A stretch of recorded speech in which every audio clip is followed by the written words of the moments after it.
Income tax में हमारा third head है प्रॉफिट्स और गेन्स फ्रॉम बिजनेस और प्रोफेशन,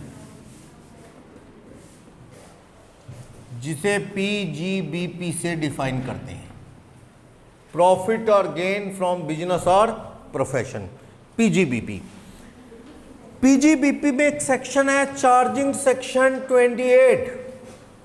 जैसे कि सैलरी में चार्जिंग सेक्शन क्या था 15, जो कहता था क्या सैलरी है या नहीं वो मीनिंग बताता था। ऐसे ही अपना चार्जिंग सेक्शन था हाउस प्रॉपर्टी में 22, बताता था कब इनकम हाउस प्रॉपर्टी में आएगी। ऐसी चार्जिंग सेक्शन 28 बताता है कब कोई इनकम बिजनेस प्रोफेशन में आएगी। तो आप जो रूटीन के अंदर रूटीन बिजनेस और प्रोफेशन एक्टिविटी करोगे, जो भी बिजनेस और प्रोफेशन में एक्टिविटी करोगे वो इनकम तो पीजीबीपी है ही है। वैसे बिजनेस का मतलब क्या होता है? बिजनेस में आप ट्रेड भी करते हैं, आप मैन्युफैक्चरिंग भी करते हैं और वोकेशन भी इसमें आता है।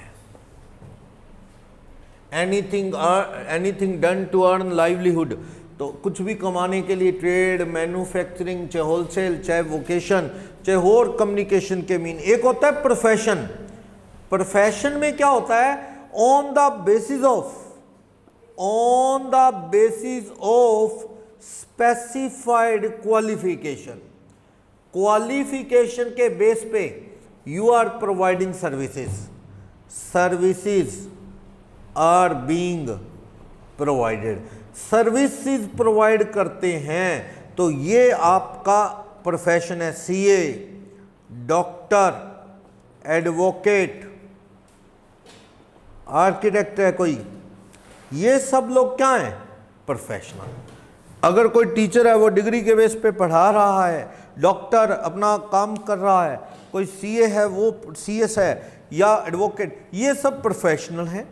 कुछ लोग हैं दे तो सर्विस ले हैं पर डिग्री नहीं है उनके पास, वो वोकेशन कर रहे हैं, वोकेशनल मतलब चला रहे हैं अपना। वोकेशन में क्या जाता है? जैसे कि प्रॉपर्टी डीलर है, डिप्लोमा किया क्या उसने प्रॉपर्टी में, कोई कहीं से कोर्स किया है, प्लॉट मापना आ गया तो प्रॉपर्टी डीलर बन गया। अब दो प्रॉपर्टी डीलर को तो वो भी नहीं आता, जब वो सौदा करा देते हैं किसी को बुला के लाते हैं मापने के लिए, भाई देखना यार प्लॉट तो सही है, कल को मेरे गले पड़ जाएंगे ये लोग, ये हाल है।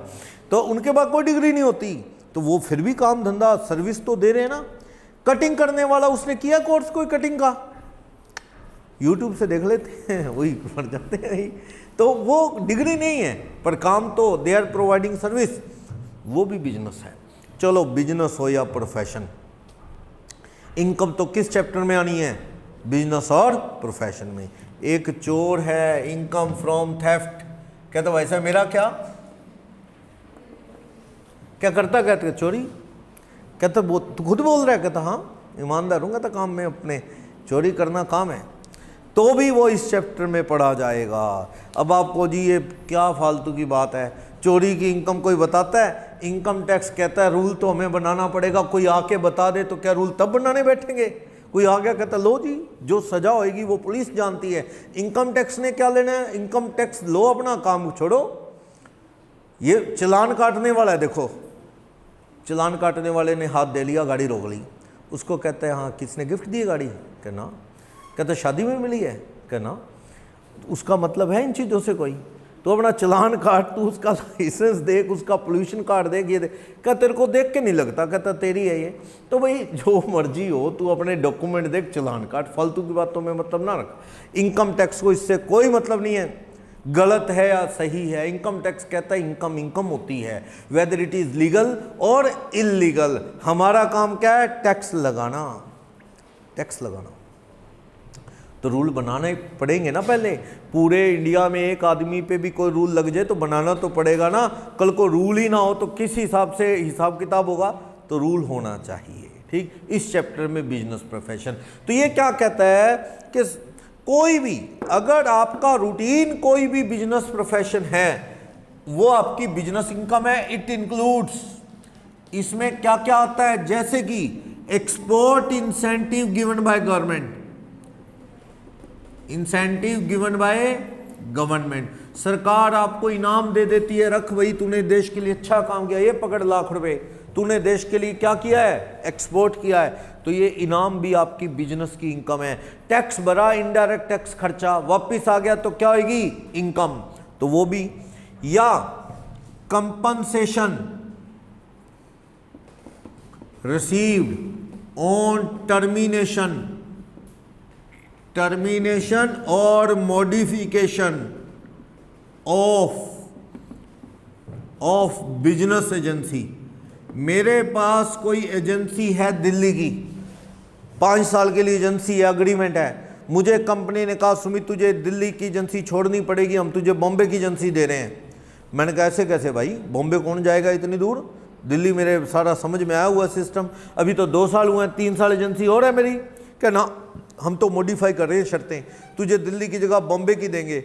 मैंने कहा केस ठोकूंगा मैं तो, जब एग्रीमेंट है 5 साल का या जितने भी साल का। वो कहते हैं सुमित केस ना करने के बदले में क्या लेगा, मैंने कहा 20 लाख, क्या ये पकड़ 20 लाख, तो वो 20 लाख भी कौन सी इनकम है, बिजनेस की। होता है ना, एजेंसी छीन लेने पे भी होता है।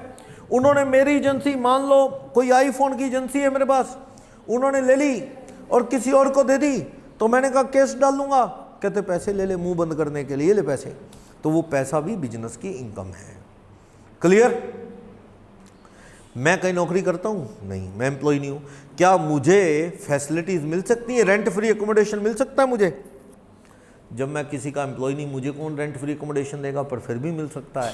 क्या हुआ, एक कंपनी का काम करता हूँ मैं, ठीक है, वो कंपनी वाले रोज क्या है, आते जाते हैं, कभी कागज भेजते हैं, कभी उनका स्टाफ, एक आधा स्टाफ तो उनका मेरे पास ही बैठा रहता है, क्योंकि काम ही इतना, कभी जीएसटी का, कभी इनकम टैक्स का, कभी कुछ, कभी कोई प्रोजेक्ट रिपोर्ट, चक्कर लगाते रहते हैं कागज लाने।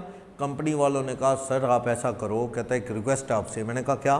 कहता आपको रेंट फ्री एकोमोडेशन दे देते हैं, फ्री में रहने का घर, उसमें ऑफिस बना लेना, हमारी कंपनी के बाहर की तरफ एक बहुत बढ़िया फर्निश्ड ऑफिस और घर पड़ा है, आप वहाँ ऑफिस बना लो और ऊपर घर है वहाँ रह जाओ, नहीं रहना तो ऑफिस तो ले लो हमारा फ्री में।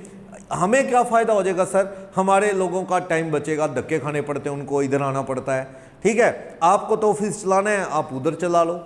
मैंने कहा ये भी बढ़िया है, ना बिजली का बिल भरना, ना कुछ, ना साफ़ सफाई वाला बंदा रखना, आपका ही सारा काम होगा। मेरे को क्या है, मेरे क्लाइंट तो वहाँ आ जाएंगे, मैं वहीं जाके ऑफिस खोल लूँ। तो ये मुझे फैसिलिटी मिली ना, ये फैसिलिटी मेरे बिजनेस की इनकम में जोड़ लेना। अगर उस ऑफिस का किराया लाख रुपए बनता है तो लाख रुपया मेरी कौन सी इनकम में जोड़ लेना, बिजनेस। एक तरह से उन्होंने मुझे इंसेंटिव दे दिए। क्लियर। एक मेरा स्टूडेंट है, मान लो, या चलो मेरा एक क्लाइंट है, मैं उनका काफ़ी काम करता हूँ, वो उन्होंने फीस के साथ साथ मुझे क्या है, टूर पैकेज दे दिया। क्या सर ये लो दार्जिलिंग का पैकेज लो, 4 दिन आप घूम के आओ, कहता प्लस ये फीस लो। तो वो पैकेज ऐसे थोड़ी मिल गया, एक तरह से फीस कम दी है उन्होंने, फीस के साथ क्या दे दिया, पैकेज, फीस और लेनी थी। मैंने कहा चलो पैकेज आ गया, एक ही बात है, अपने वैसे भी खर्चने थे पैसे, तो वो जुड़ेगा मेरी बिजनेस की इनकम में। हाँ जुड़ेगा। एम्प्लॉय को मिलती हैं ये चीज़ें तो उसकी सैलरी होती है, मैं किसी का एम्प्लॉय नहीं हूँ, मुझे ये पर्क्स या फैसिलिटी मुझे मेरे क्लाइंट ने दी, तो ये मेरी कौन सी इनकम है, बिजनेस प्रोफेशन। दुकानदार को नहीं मिलते वो गिफ्ट टेम्पर, कभी फ्रिज मिल गया दुकानदार को गिफ्ट में, तो कभी टूर पैकेज मिल गया, वो सब कौन सी इनकम है, P&L में क्रेडिट होती है, वो बिजनेस की इनकम है। कभी कभी ये इनकम आपको आती है। क्लियर। गिफ्ट, काम से related gift, gifts to professional in the appreciation of their professional services। हाँ जी, डॉक्टर को गिफ्ट पेशेंट ने दिया, डॉक्टर साहब आप तो भगवान हो, आपने बहुत बढ़िया काम कर दिया, ये पकड़ो गिफ्ट, तो वो क्या है, उसके बिजनेस की इनकम। वकील को गिफ्ट मिलते हैं, बिल्कुल मिलते हैं वकील को, केस जीतने पे, केस जीतने के बाद क्लाइंट कहता जी फीस भी पकड़ो प्लस साथ में सर आप क्या है गिफ्ट भी लो। सी ने केस जीत लिया, उसको भी क्लाइंट कहता है जी आपने तो 10 लाख की पेनल्टी बचा दी, ये लो गिफ्ट लो। वो उसके बिजनेस प्रोफेशन की इनकम है। वो क्यों गिफ्ट दे के गया उसे, वो उसके काम से रिलेटेड गिफ्ट है। ये गिफ्ट आता है ना कई बार प्रोफेशनल को। मेरा एक दोस्त मुझे गिफ्ट दे गया तो क्या वो प्रोफेशनल गिफ्ट है? ना, वो कौन सा गिफ्ट हो गया? पर्सनल। उसे 56 to 10 सेक्शन अदर सोर्सेज में पढ़ूंगा, 50,000 तक के पर्सनल गिफ्ट आएंगे, माफ, उससे ज़्यादा टैक्सेबल। लेकिन अगर मुझे मेरा क्लाइंट दे गया, मेरा स्टूडेंट दे गया, तो वो क्या है? मेरे बिजनेस प्रोफेशन में टैक्सेबल है, चाहे वो 2,000 रुपये ही क्यों ना हो। समझ गए? वो 50,000 कौन से गिफ्ट माफ है? पर्सनल। पर मुझे गिफ्ट पर्सनल नहीं मिला, मुझे कौन सा मिला? मेरे काम से रिलेटेड क्लाइंट से मिला, तो वो क्या है? मेरी बिजनेस प्रोफेशन की इनकम में आएगा। बैंक में ऑडिट पे जाता हूँ, बैंक की काफ़ी हेल्प कर दी, काफ़ी गलतियाँ ढूंढ दी, बैंक वालों ने क्या, ऑडिट फीस तो जो बात हुई थी वो दी, उसके अलावा एक गिफ्ट वोचर भी दिया, वो मेरी बिजनेस प्रोफेशन की इनकम में आएगा। क्लियर? काम से रिलेटेड है। क्या हुआ? एक केस आएगा इसमें ग्लेक्सो कंपनी का। एक डॉक्टर को 10 साल बाद एक पेशेंट गिफ्ट दे जाता है, जमीन दे देता है गिफ्ट में। मान लो जमीन 45,000 रुपये की जमीन है, वो गिफ्ट में पेशेंट डॉक्टर को कब देगा गिफ्ट? इलाज के 10 साल बाद। अब वो क्या कहता है? ऑफिसर कहता है ये तेरे को तेरे पेशेंट ने गिफ्ट दिया डॉक्टर, ये तेरी कौन सी इनकम है? प्रोफेशन की। ठीक है, 45,000 रुपये इनकम में जोड़। डॉक्टर कहता नहीं सर वो पेशेंट नहीं, अब डॉक्टर साहब पेशेंट नहीं है, वो दोस्त है। अब हो ही जाता है, जब इतना मिलना जुलना हो, जान पहचान होगी, एक दूसरे को बर्थडे पे विश करने लग गए, जान पहचान होगी, गिफ्ट देने लग गए, हो जाता है ऐसा कई बार। अब वो कहता है सर वो मेरा दोस्त है, अब वो मेरा पेशेंट नहीं है। 10-10 साल बाद वो पेशेंट और डॉक्टर वाले गिफ्ट नहीं चलते। इनकम टैक्स ऑफिसर कह रहा है तो तेरा पेशेंट, तूने इलाज किया था ना उसका, तो ये कौन सा गिफ्ट है? 45,000 की जमीन तेरे काम से रिलेटेड है, कहाँ जोड़? तेरे बिजनेस इनकम में। वो कहता है मेरा पर्सनल गिफ्ट है, और पर्सनल गिफ्ट कहाँ तक माफ है? 50,000 तक। कहता सर माफ होगा। कोर्ट ने माना नहीं, 10-10 साल बाद याद नहीं रहता कुछ भी, पेशेंट डॉक्टर या स्टूडेंट टीचर या क्लाइंट और एडवोकेट, नहीं, इतना गैप बहुत ज़्यादा है। तो ये क्या है? पर्सनल गिफ्ट जो है ये वाला जो है माना जाएगा, और 50,000 तक का गिफ्ट क्या होगा? माफ होगा। कई बार ऐसा हो जाता है बड़े बड़े साल बाद मिल जाते हैं। कल मैं सर्कल ऑफिस PNB में बैठा था, तो वहाँ साइन वाइन हो रहे थे कुछ डॉक्यूमेंट्स, तो उनका स्टाफ ना थोड़ा स्लो हो गया। जो वहाँ का AGM था वो मुझे कहता जी इनका ना यूनियन लीडर आ गया है, यूनियन लीडर आ गया, मैनेजरियल यूनियन है इनकी, मैनेजर्स की यूनियन है, वो लीडर आ गया, ये उसकी सेवा पानी में लग गए हैं और ये अपनी बात सुन नहीं रहे, ये है वो है। भाई काम थोड़ा स्लो कर दिया इन्होंने, डॉक्यूमेंट प्रिंट निकालने थे, ये कुछ करने थे। बाद में वो आया उनका उठ के यूनियन लीडर, तो वो मेरे पैरों को हाथ लगा के गया, वो मेरा स्टूडेंट निकल गया, CA था, अशोक कंबोज, इधर है पंजवाना में PNB बैंक में। तो पता लगा अच्छा ये है इनका यूनियन लीडर, 10 साल पहले पढ़ता था, CA अशोक कंबोजा, वो बैंक मैनेजर है मतलब, तो मैनेजरियल यूनियन का चीफ बन गया। फिर उसने इंट्रोड्यूस कराया मैनेजर से, कहा मैं इनसे ही पढ़ता था CA में, तो बताया उसने भी मैं कुछ टाइम से यहाँ शिफ्ट हो गया। तो कई बार ऐसे पुरानी जान पहचान मिल जाती है। अब वो पुरानी जान पहचान बस इतनी ही है, अब वो स्टूडेंट टीचर की तरह नहीं है, मतलब एक तरह से वैसे ही कई लोग जुड़े रहते हैं, कई फ़ोन वोन करते हैं, कई लोग अब भी मिल जाते हैं, कई मिल जाते हैं कई किसी ओकेज़न पे, और कई लोग नहीं भी मिलते। तो वो पुराना मैं कहूँ कि भाई उससे रिलेटेड कोई चीज़ दे गया कोई, वो पुरानी जान पहचान ना। ऐसी केस ग्लेक्सो कंपनी में हुआ कि भाई पेशेंट और जो डॉक्टर है वो रिलेशन ख़त्म हो गया 10 साल, अब वो जान पहचान दोस्ती है, इस वजह से वो पर्सनल गिफ्ट है। क्योंकि पर्सनल गिफ्ट 50,000 तक का माफ़ होता है, तो क्या होएगा?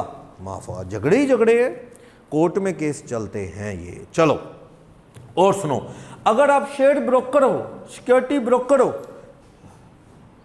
देखो अगर आप सिक्योरिटी के ट्रेडर हो, सिक्योरिटी ट्रेडर्स, सिक्योरिटी ट्रेडर समझे, शेयर डिबेंचर खरीदना बेचना आपका काम है, और अगर आपको डिविडेंड ऑन शेयर्स आया, और एक क्या इंटरेस्ट ऑन डिबेंचर्स आया, ये तो PGBP है, लेकिन ये क्या होगा आपका? Other sources. वैसे ये भी बिजनेस होना चाहिए ना, ये बिजनेस होना चाहिए, क्योंकि शेयर आपके पास क्या है?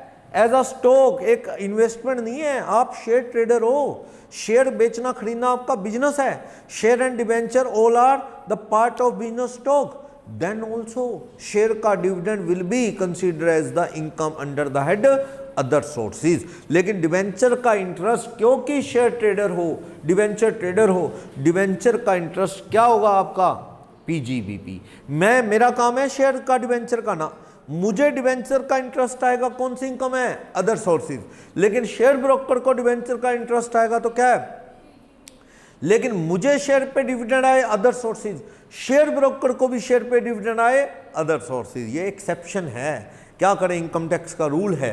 शेयर्स का डिविडेंड हर किसी को किस चैप्टर में टैक्सेबल है, other sources. Even it's your business or profession to sell and purchase of shares, then also it will be covered under the chapter other sources। clear? Other sources में जाएगा, business में नहीं। मान लो एक बंदे का काम सुबह से शाम तक पत्ते खेलना ही है, सुबह बैठता है शाम तक पत्ते ही खेलते हैं, शर्तें लगाते हैं, ऐसी करते हैं। देखो ये आदत होती है, शौक होता है, शौक तो क्या खैर बुरी आदत है कि भाई अगर वो पत्ते खेलने लग गया ना, शर्तें लगाने लग गया मैच पे, कहता ही ऐसी होता है। जैसे हम लोग मैच देखेंगे, हमारा इंटरेस्ट सिर्फ इतना है ना, इंडिया का मैच किसी से चल रहा है तो आप इंडियन है तो इंडियन बंदे की सपोर्ट करो, इंडिया मैच जीते, अपना इंटरेस्ट ये है। लेकिन जो पैसा लगा के खेलते हैं क्रिकेट में, उनको इंडिया से मतलब नहीं होता, वेजरिंग वो पड़ा करते थे। उनका मतलब है मैं पैसा जीतूँ, इंडिया का कुछ मर्जी हो, उनको ये मतलब। वो कई लोग न्यूजीलैंड अफ्रीका का मैच देख रहे होते हैं, उनका इंटरेस्ट होता है, पैसे लगा रखे होते हैं उन्होंने भी, कौन जीते कौन आ रहे हैं, ऐसा होता है ना। तो वो तो ऐसे ही है, शर्तें लगाना, वो तो ढूंढते रहते हैं किसका मैच हो ताकि हम पैसा लगाने के लिए भी कोई चीज तो हो जिसके पैसा लगाएंगे। और नहीं, क्रिकेट नहीं दिखा, फुटबॉल मैच हो गया, बॉल कितने गोल करेगा ये, कहे वो इतने करेगा, चलो उस पर लगा लो। क्या वो भी नहीं कोई चल रहा टीवी में, तो पैसा किस पे लगाएं, कहीं इलेक्शन चल रहे होंगे, कहता बोल बीजेपी कितने वोटों से जीतेगी, कितनी सीटें जीतेगी, इस पर शर्त लगा लो। शर्त लगाने वालों को तो शर्त लगाने से मतलब है। कहीं रेस चल रही है, मैराथन देखते हैं, ये वाला नंबर जीतेगा, वो कहता है ये वाला जीतेगा, शर्त लगा लो। वो भी नहीं कहता आप भाग लेते हैं, खुद भाग लेते हैं, जीतेगा कोई, उन्होंने तो शर्त ही लगानी है, पत्ते खेलने हैं। ये सब क्या है, आपका काम है, तब भी इनकम अदर सोर्सेज है। एक बंदे का इन सब चीजों में सुबह से शाम निकलता है, तब भी इनकम उसकी कौन सी है, अदर सोर्सेज, चाहे आपका ये काम है। मान लो एक मिनट के लिए, एक बंदा है राम, 3 घर हैं, किराया की इनकम खाना उसकी आदत है, काम है, बस किराया खाता है वो। 2 घर हैं, एक आधी दुकान है, कुछ नहीं करता, सारा दिन कभी उस किराएदार के पास जाके बैठ जाता है, वो किराएदार को लगता है मालिक आए, सेठ आए, चाय छू पिलाते हैं, घंटा वहाँ टाइम पास करता है, दोपहर बाद दूसरे के पास चला जाता है। 3-4 दुकानें, घर हैं उसके, किराया खाता है।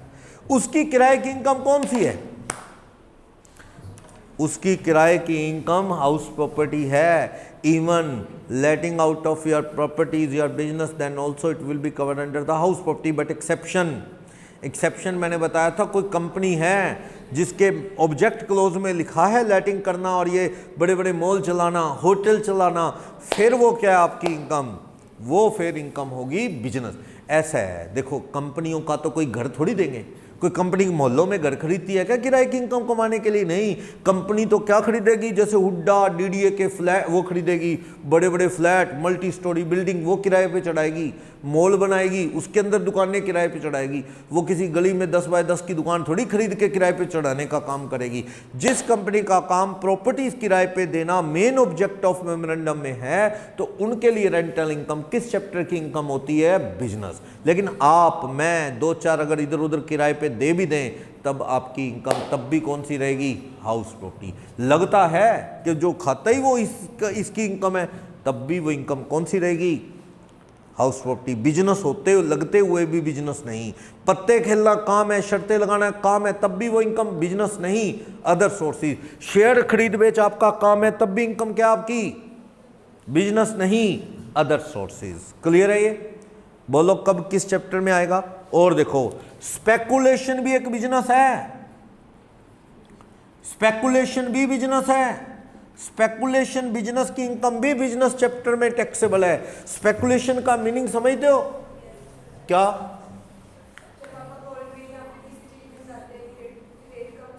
हाँ, विदाउट फिजिकल डिलीवरी रेट का डिफरेंस एडजस्ट करते हैं, दैट इज स्पेकुलेशन। एग्जांपल देता हूं, देखो राम, ये शाम, राम कहता है रेट गिरेगा, शाम कहता है शर्त लगा रेट चढ़ेगा। और उन्होंने आज क्या भाव है गोल्ड का, गोल्ड के व्यापारी हैं ये दोनों, लेकिन राम का एक्सपीरियंस कहता है रेट गिरेगा, श्याम का एक्सपीरियंस कहता है रेट बढ़ेगा, कहता लगा फिर बुकिंग कर, 1 महीने बाद फाइनल करेंगे।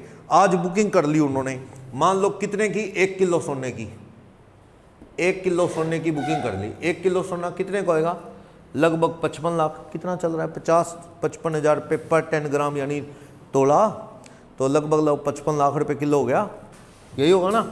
चलो आप एंट्री क्या कर देंगे इसकी बुक्स में, ये करेगा Shyam account debit to sale कितने रुपए, 55 लाख। ये क्या एंट्री करेगा बोलो, ये करेगा purchase account debit 55 lakh to Ram, 55। ना माल इसने लिया है ना उसने दिया है, सिर्फ दोनों गोल्ड के व्यापारी हैं, सिर्फ बुकिंग कर रहे हैं। आज का रेट क्या है, 55 लाख है 1 किलो का, 1 किलो बुक कर लिया। रेट का डिफरेंस कब सेट करना है वो डेट डिसाइडेड है, सही 1 महीने बाद कहता मुलाकात करेंगे, CNBC आवाज पे देखेंगे क्या रेट आ रहा है, सही महीने बाद मुलाकात हो इनकी दोबारा, सही महीने बाद आफ्टर 1 मंथ या जो भी टाइम है उसके बाद इन्होंने क्या किया, रेट बढ़ के गोल्ड का 62 लाख हो गया। तो अब उल्टी एंट्री, जिसने खरीदा वो बेचेगा, बेचने वाला खरीदेगा। ये क्या एंट्री करेगा, ये करेगा परचेज अकाउंट डेबिट कितना, 62 लाख टू किससे, शाम से 62 लाख। ये क्या एंट्री करेगा, ये सेल की एंट्री डालेगा, क्या राम डेबिट कितना टू सेल। अब किसने किससे कितने लेने हैं देखो, ये कह रहा है शाम डेबिट 55 क्रेडिट 62, तो ये शाम को कितने पैसे दे देगा, 7 लाख टू कैश या बैंक। और ये देखो राम को क्रेडिट 55 डेबिट कितना किया 62, बैंक या कैश कितने ले लेगा 7 लाख रुपए टू राम। ये कह रहा था ना रेट बढ़ेगा, हो गया ना फायदा इसको 7 लाख। ना इसने माल खरीदा है ना उसने बेचा है, सिर्फ ये बुकिश एंट्रीज हैं without physical delivery of goods या शेयर, सिर्फ रेट का डिफरेंस एडजस्ट करते हैं तो दैट इज स्पेकुलेशन। और ये बिजनेस का सट्टा अलाउड है, खेलो इनकम टैक्स कहता है, लेकिन जो खेलेगा टैक्स भी स्लैब रेट से लगना है, कोई दिक्कत नहीं। 7 लाख रुपए पे को क्या करो, बाकी हेड की इनकम में जोड़ लो और क्या लगाओ, स्लैब। लेकिन एक चीज याद रखना, सट्टे में लॉस हो गया ना तो स्पेकुलेशन से कम होता है और 4 साल कैरी फॉरवर्ड होता है। आम बिजनेस का लॉस कितने साल कैरी फॉरवर्ड होता है, 8, लेकिन ये कितने साल, 4। आम बिजनेस का लॉस किराने का, जूस का, कपड़े का, इलेक्ट्रॉनिक्स का कहां से कम हो जाएगा, स्पेकुलेशन से भी। पर स्पेकुलेशन बिजनेस का लॉस किसी और बिजनेस से कम नहीं होता। ये सारी बातें सेट ऑफ का चैप्टर बताएगा, पर मैं साथ साथ थोड़ा बताता रहता हूं ताकि जब सेट ऑफ का नंबर आए तो आपको वो कुछ करना ही नहीं पड़ेगा, आपको सब पहले ही आता होगा। देखो नहीं, डीमैट अकाउंट तो वैसे एक अकाउंट है, कोई भी आपका अकाउंट है। अब आप ये कहो कि बैंक में अकाउंट है तो बैंक अकाउंट में पैसे जैसे मर्जी आए, वो तो एक अकाउंट है जो बताता है कि इस बंदे के नाम इतने शेयर हैं। डीमैट अकाउंट का मतलब ये होता है, वो किसी भी सिक्योरिटी एजेंसी के पास या किसी बैंक के पास खुलवा लो, वो अकाउंट तो आपकी एक स्टेटमेंट देता है कि तेरे पास इतने शेयर हैं। आप उस अकाउंट में शेयर खरीदेंगे पेमेंट देके तो आपके अकाउंट में शेयर आ जाएंगे, बेचेंगे तो आपके अकाउंट से निकल के बाहर के डीमैट अकाउंट में चले जाएंगे। लेकिन शेयर मार्केट में अगर ट्रांजैक्शन में फिजिकल मतलब एक तरह से आपको उसकी डिलीवरी मिलती है, शेयर खरीदे आपके खाते में आए, 2 दिन बाद आपने बेच दिए घाटे फायदे में, वो तो सट्टा नहीं है। लेकिन वहाँ क्या होता है, मैंने बुकिंग की शेयर की, देखना मैंने 1 लाख शेयर बुक कर लिए 20 रुपये के रेट से, 20 लाख। उसमें ना टाइम होता है शेयर मार्केट में, जैसे 1 लाख शेयर 20 रुपये के भाव से वो शेयर थे मान लो राजन के पास, मैंने राजन से बाय कर लिए 20 लाख के। अब 2 दिन में मेरे अकाउंट से 20 लाख रुपए जाएंगे, राजन के अकाउंट में ट्रांसफर होंगे ब्रोकर के थ्रू, तो शेयर राजन के अकाउंट से निकल के मेरे अकाउंट में आ जाएंगे ना 1 लाख शेयर। पर उसमें टाइम होता है, 2 दिन में उठा लो डिलीवरी, नहीं उठाई 2 दिन में तो फिर उसको काटो बेचो किसी को। मान लो मैंने डिलीवरी लेना ही नहीं चाहता, मैंने तो रेट का डिफरेंस खाना है, मैंने वो शेयर किसी को आगे कैंसिल कर दिए, 22 में बेच दिए, समझ गए। मैंने राजन से 20 के हिसाब से बुकिंग की, मैंने लेने नहीं है, मेरे रखने का मूड ही नहीं है। मैंने क्या, उसमें ना लगभग 2 दिन का टाइम होता है, 2 दिन में फैसला करना होता है आपने डिलीवरी लेनी है कि नहीं। 2 दिन के अंदर ही मैंने वो शेयर क्या किए, या तो पैसे दे के डिलीवरी उठाओ आपके खाते में आ जाएंगे, या फिर बेचो। 22 लाख रुपए के बेच दिए मैंने। तो मुझे बीच में क्या बन गया फ्री में, 2 लाख। ना मेरे अकाउंट में शेयर आए ना गए, 2 लाख रुपए रेट का difference adjust, that is intraday, एक दिन के अंदर ही sale purchase, that is speculation. ये सट्टा है, ये स्पेकुलेशन है। क्लियर। 2 दिन बाद मेरे खाते में आते हैं, आ गए, फिर खाते में आने के बाद बेचे, तो वो स्पेकुलेशन नहीं है। लेकिन अगर बिना डिलीवरी लिए इंट्राडे एक ही दिन के अंदर सेल परचेज, और उसमें ऐसा भी होता है, मान लो मेरा ब्रोकर बार बार फ़ोन कर रहा है, सुमित यार वो फ़ोन उठाओ, वो मेरे को क्या कह रहा है कि सर आपने बाय की एंट्री कर ली 20 लाख रुपए के शेयर की, अब आपके अकाउंट में तो पैसे ही नहीं है, सिक्योरिटी जमा ही नहीं करवा रखी आपने, उठाओ माल उठाओ, 20 लाख रुपए दो। मैं फ़ोन ही नहीं चक रहा। उस ब्रोकर ने ना नंबर दिया होता है, ब्रोकर का नंबर मेरे पास है, ब्रोकर ने आगे किससे नंबर लिया होता है, किसी बड़े ब्रोकर से, तो उसको पैसे देने पड़ेंगे क्योंकि मैंने अकाउंट ब्रोकर के पास खुलवाया। वो माल खरीदूंगा तो वो कंपनी मेरे ब्रोकर को कहेगी ना पैसा दो, वो कहेगा सुमित पैसा दे 20 लाख रुपए और अपना तेरे अकाउंट में शेयर आ जाएंगे। मैं फ़ोन काट देता हूँ, फ़ोन ही नहीं चक रहा। अब वो क्या करेगा, ब्रोकर परेशान है, वो बेचेगा बस उसको। वो 48 घंटे में जो भाव चल रहा है बाजार में उस पर बेच सकता है, उसने बेच दिए 17 लाख में बिके। अब मेरे को फ़ोन कर करके कह रहा है सुमित 3 लाख रुपए दे। मैंने कहा कौन से, कहता आपने 20 लाख के खरीद लिए थे, अब आपने फ़ोन नहीं चका, 2 दिन हो गए फ़ोन कर करके ढूंढते आपको, अब क्या करें, हम थोड़ी खरीदेंगे, निकालने पड़े जो भाव चल रहा था 17 में। 3 लाख रुपए लॉस हो गया, हमारे तो कट गए 3 लाख, तू दे। मैंने कहा मैं तो नहीं देता, मेरे से पूछा नहीं, मैंने ले लेता, मैंने तो बेचने नहीं थे। तो भैया पैसे दे देते ना।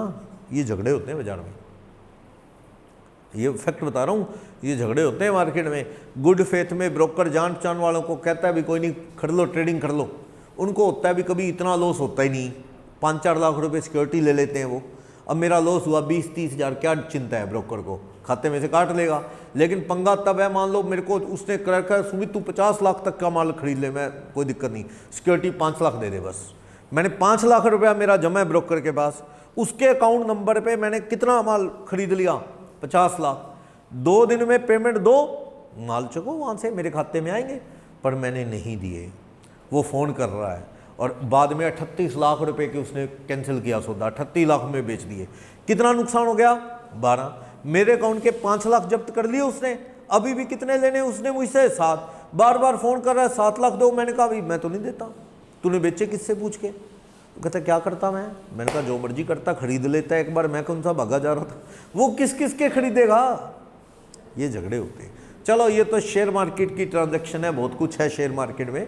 जैसे जैसे आप सीए फाइनल में आओगे तो एक पूरा सब्जेक्ट भी पढ़ोगे इसमें, एसएफएम, वो शेयर से रिलेटेड है। चलो तो ये सट्टा समझ आया। मान लो मैं कह रहा हूं लॉस किसका हुआ है, बोलो स्पेकुलेशन में लॉस किसका हुआ है। स्पेकुलेशन में लॉस हुआ है राम का। स्पेकुलेशन लॉस किसका है, राम का। कितने रुपए का, 7 लाख। क्या इसके पास कपड़े की दुकान भी है, वहां से 25 लाख प्रॉफिट है, वहां से काट लेगा ये 7 लाख। वहां से ये 7 लाख रुपये नहीं काट सकता, अलाउड नहीं है, ये काट नहीं सकता वहां से। क्यों, क्योंकि स्पेकुलेशन का लॉस कहां से होता है, स्पेकुलेशन की इनकम से एडजस्ट। पर दूसरे लॉस स्पेकुलेशन की इनकम से हो सकते हैं। शाम के पास आओ, शाम को स्पेकुलेशन में क्या हुआ है, शाम को स्पेकुलेशन में फायदा हुआ है।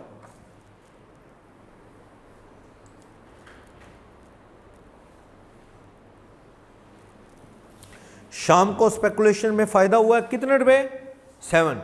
लेकिन ना इसने चावल पे भी स्पेकुलेशन खेला था, 3 लाख लॉस है शाम को उसमें, किसी के साथ राइस पे इसने स्पेकुलेशन खेला, 3 लाख लॉस। क्या स्पेकुलेशन का लॉस स्पेकुलेशन की इनकम से हो जाएगा, हो जाएगा। पर इसकी जूस की दुकान है उसमें लॉस आ गया, तो क्या वो इस 7 लाख की स्पेकुलेशन इनकम से हो जाएगा, हो जाएगा।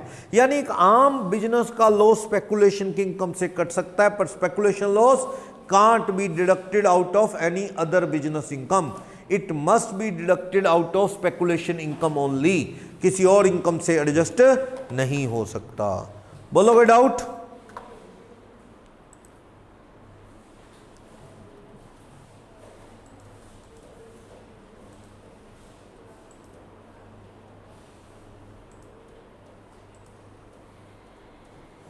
समझे बात, स्पेकुलेशन वाला केस। बोलो।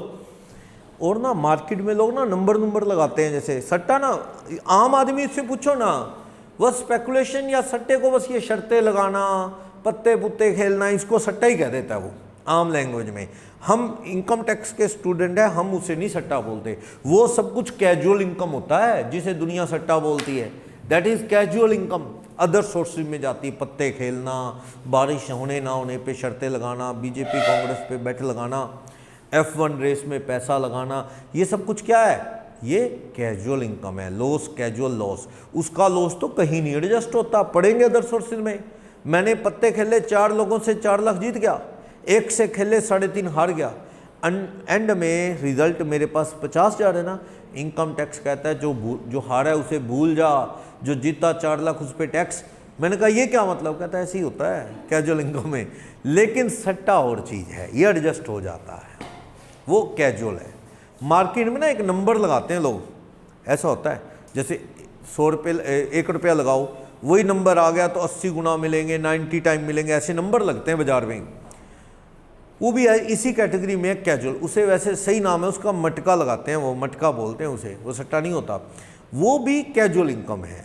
तो जिस स्पेकुलेशन की हम बात करते हैं इनकम टैक्स में, वो ये वाला है, विदाउट फिजिकल डिलीवरी, रेट का डिफरेंस एडजस्ट करते हैं, दैट इज स्पेकुलेशन। क्लियर? क्योंकि सेल परचेज की एंट्री तो ही डाल पाओगे जब आप इस चीज के व्यापारी हो गए। तनिष्क डाल लेगा परचेज की एंट्री, गोल्ड का बिजनेस है क्या इसका, ये तो शर्त लगा रहा है गोल्ड पे, ये तो बैटिंग है, ये तो किस में जाएगी, कैजुअल में। व्यापारी करते हैं एंट्रियां परचेज सेल की, जबकि रियल में माल आता जाता नहीं, that is speculation. Clear? Export incentive agency, interest on security, perquisites. और एक केस और बताया था मैंने सेक्शन 15 में, पार्टनरशिप से पार्टनर को सैलरी आए, या पार्टनरशिप से इंटरेस्ट ऑन कैपिटल आए, या पार्टनरशिप से प्रॉफिट आए, वो पार्टनर के लिए कौन सी इनकम होती है, पीजीबीपी, क्योंकि वो एम्प्लॉय नहीं है पार्टनरशिप का जो सैलरी में लूं, he is owner of the partnership. तो उसे जो पार्टनरशिप से आएगा सैलरी या interest on capital to partner from firm, एक पार्टनरशिप फर्म से पार्टनर को जो आएगा वो कौन से चैप्टर की इनकम है, वो पीजीबीपी है, वो पीजीबीपी है। लेकिन जो प्रॉफिट आएगा वो माफ होता है, इसलिए लिखा नहीं मैंने। पार्टनरशिप से पार्टनर को जो प्रॉफिट का शेयर मिलता है उस पर ऑलरेडी टैक्स पार्टनरशिप दे चुकी होती है। मैंने सेक्शन भी बताया था किस सेक्शन में माफ है। Profit from partnership firm to partner is totally exempted under which section, 10(2)(a), section 10 sub section 2A। Section 10 sub section 2A में प्रॉफिट फ्रॉम फर्म क्या होते हैं, profit from firm to partner क्या होते हैं, एग्जम्प्ट होते हैं। क्लियर? समझ गए? स्पेकुलेशन की मैंने इंश्योरेंस पॉलिसी भी बताया था, अगर एक एम्प्लॉयर को मिले पैसे, इंपॉर्टेंट पर्सन का बीमा करवाया, कंपनी ने अपनी जेब में रखे तो उसकी कौन सी इनकम है, बिजनेस। एम्प्लॉय की विडो को दे दिए तो उसकी अदर सोर्सेज। एम्प्लॉय जिंदा है फिर मिले पैसे, एम्प्लॉयर ने अपनी जेब में रखे तो बिजनेस, एम्प्लॉय को दे दिए तो सैलरी। पढ़ा था ना कीमैन इंश्योरेंस पॉलिसी पहले, वो उसकी भी बात करता है, कीमैन इंश्योरेंस पॉलिसी की भी। कोई भी ऐसा पैसा, नो कंपटीशन फीस आती है, क्या हुआ, मैं एक प्रोडक्ट जो है वो बेच रहा हूँ, मुझे आके पड़ोस वाला कहता है यार आप ये प्रोडक्ट ना बेचो। मैंने कहा क्यों बेचूंगा, कहता है जी आप ये प्रोडक्ट ना बेचो, अपना आपका कंपटीशन हो जाएगा, आप कोई और प्रोडक्ट बेच लो, मैं कोई और प्रोडक्ट बेच रहा हूँ, आप भी बढ़िया मैं भी बढ़िया। कहता जी 50,000 रुपये ले लो मेरे से। मैंने कहा ठीक है 75,000 रुपये दे दे फाइनल। उसने मुझे 75,000 दे दिए, किसके, नो कंपटीशन के, कि आप प्रोडक्ट ये वाला ना बेचो। तो मैंने कर लिया, पैसे ले लिए, तो वो क्या है, बिजनेस की इनकम है। होता है कभी कभी ऐसा। और सुनो क्या हुआ, मेरी दुकान है मान लो फर्नीचर की, एक स्टॉक को मैंने किस में बदल दिया, कैपिटल असेट में। हुआ क्या, मेरी जो शॉप थी, मेरा बिजनेस था फर्नीचर, तो मेरे पास क्या एक बहुत बड़ी अलमीरा है जो इसकी कॉस्ट लाख रुपए है। मैंने उसे क्या कर दिया, बेचने का इरादा छोड़ दिया। मैंने उसे क्या बना दिया, बिजनेस की एसेट, यानी stock has been converted to capital asset. आज उसका भाव पता करो कितना है बाजार में, 1,30,000। तो समझो बिजनेस के लिए उस कैपिटल असेट की वैल्यू कितनी मानी जाएगी, 130। पर आपने दुकान पे वो स्टॉक खरीदा कितने में था, 1 लाख। तो डिफरेंस 30,000 पे क्या होगा, पीजीबीपी। यानी कि किसी बिजनेस का स्टॉक किस में कन्वर्ट हो गया है, एसेट में। तो जिस दिन एसेट में कन्वर्ट हुआ उस दिन का मार्केट वैल्यू पता करो, वो फेयर मार्केट वैल्यू ही आपकी क्या होगी, फेयर मार्केट वैल्यू आपकी बिजनेस की एसेट की वैल्यू होगी, less cost of that furniture as a stock, lakh रुपए। तो 30,000 का डिफरेंस क्या आ जाएगा, बिजनेस की इनकम। सही है, ओके। ये सारी बातें यहां करता है जो मैंने आपको बताई, बिजनेस प्रोफेशन का मीनिंग, स्पेकुलेशन का मीनिंग। और हाँ, नॉर्मली बिजनेस की इनकम होने के लिए business must be carried out during the year. Business करोगे, काम धंधा करोगे, जिस साल उस साल बिजनेस की इनकम होगी। But certain exceptions are there. Business नहीं कर रहे तो भी बिजनेस इनकम हो सकती है, यस। जैसे आप अपने अकाउंट बनाते थे कैश बेसिस पे, बिजनेसमैन को अलाउड है कैश बेस पे बना ले या अक्रूवल। कैश बेसिस पे बनाते थे तो कोई उधार कर गया, पैसे दे नहीं गया, तो आपने उसे इनकम माना, फीस को? आपने उस फीस को इनकम नहीं माना। 3 साल बीत गए, वो फीस देने नहीं आया बंदा, और उस डॉक्टर ने तो काम धंधा भी छोड़ दिया, अपना डॉक्टर का काम छोड़ दिया। अब वो क्या है, 2-4 प्रॉपर्टी लेके उस प्रॉपर्टी की इनकम कमाता है, बिजनेस छोड़ दिया। अब आके वो पेशेंट डॉक्टर को पैसे देगा पुराने वाले 40,000 का, डॉक्टर साहब माफी, गलती होगी, लेट हो गया फीस देने में, ये पकड़ो 40,000। उस 40,000 की इनकम को आज डॉक्टर की कौन सी इनकम मानोगे, बिजनेस। चाहे आज की डेट में कोई और बिजनेस कर नहीं रहा, वो अब तो वो क्या है, नौकरी लग गया है या हाउस प्रॉपर्टी कमा रहा है, तब भी ये जो पैसा आएगा कौन सी इनकम माना जाएगा, बिजनेस और प्रोफेशन। बेड डेट्स रिकवर्ड उस साल जाके हो गए जिस साल बिजनेस ही बंद कर दिया, बंदे के पैसे डूब गए, ठीक है, बेड डेट्स हो गए, P&L में आ गए। 4 साल बीत गए, बंदा तो नौकरी लग गया जाके कहीं, बिजनेस बंद, तब जाके उसे क्या है, बेड डेट्स रिकवर्ड हो गए। तो उस बेड डेट्स को कौन सी इनकम मानोगे, बिजनेस, क्योंकि पास्ट में वो P&L में आए थे, आज मिलेंगे तो किसकी इनकम होगी, बिजनेस की इनकम। क्लियर।